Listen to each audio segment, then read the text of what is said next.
Comment faire vivre et avancer les idées progressistes en Europe? Répondre à cette question n'est pas simple, et encore moins quand s'accumulent les crises. Crise financière, crise grecque, crise humanitaire et migratoire, attaques terroristes. C'est notre actualité des derniers mois, qui s'ajoute au chômage de masse, à une croissance trop faible et un endettement trop fort.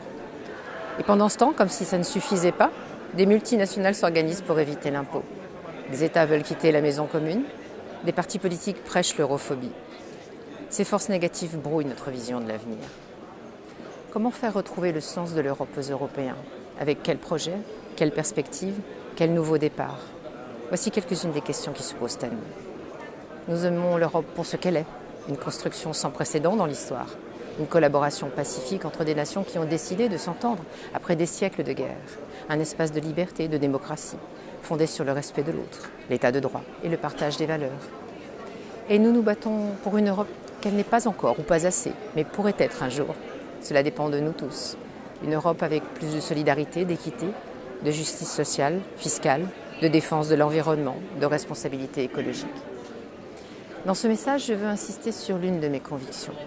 L'Europe doit se remettre en marche. C'est à une réorientation profonde que nous devons nous atteler, à un nouveau contrat pour unir les Européens. Je pense que la France doit prendre une initiative au sein de la famille progressiste alors que les socialistes participent au pouvoir dans 14 pays sur 28.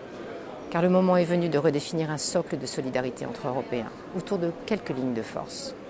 Le partage dans l'exercice d'une politique migratoire commune, un budget de la zone euro, des ressources propres assises notamment sur une taxe sur les transactions financières et un impôt sur les sociétés réformées, un renforcement des dispositions relatives au détachement des travailleurs, un mécanisme d'ajustement carbone aux frontières de l'Union, le développement d'une Europe de la défense.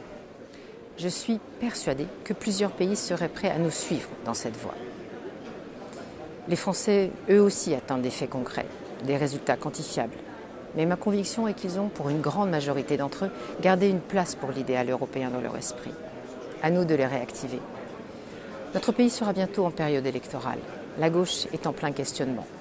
Et la refondation de l'Europe doit être un thème majeur des mois qui viennent.